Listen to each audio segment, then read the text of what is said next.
Programang ito ay rated SPG. Striktong patnubay at gabay ng magulang ang kailangan. Maaaring may masiselang tema, lengguwahe, karahasan, sexual, horror o droga na hindi angkop sa mga bata.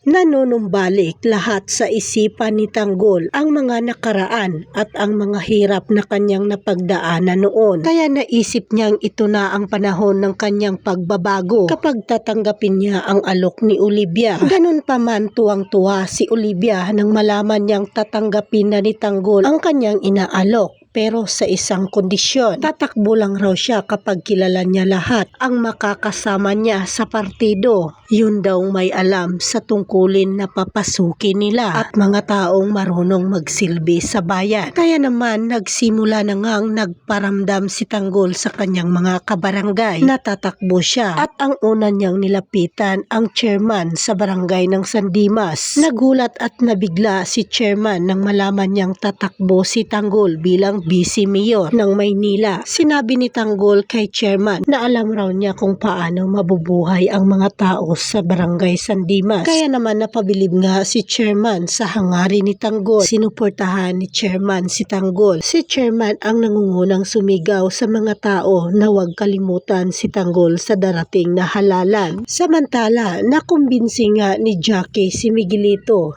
na bisitahin si Fatima para ligawan. Kahit gabi na, sinamahan ni Jackie si Miguelito sa bahay nila Fatima para magbago ang paningin ni Fatima kay Miguelito at para mag-iba na rin ang paningin ng mga tao sa kanila. Paniniwalain nila ang mga tao na walang pinipili si Miguelito na kahit mahirap pa ito. Kaya gulat na gulat si Fatima sa kanyang nakita. Hindi niya inaasahan na magpunta sa kanila si Congressman Miguelito at si Jackie. Sa kabilang banda naman, hindi sinasadya at hindi inaasahan na magkikita at magkasalubong ang landas nila ni Don Gustavo at Marites. Kitang-kita sa mga mata ni Don Gustavo na magaan ang kanyang loob kay Marites at ganun din si Marites. Samantala, tuwang-tuwa si Roda nang malaman niyang tatakbo si Tanggol bilang vice mayor sa Maynila. Buong Quiapo ay nagsisigawan. Lahat sila ay suportado kay Tanggol.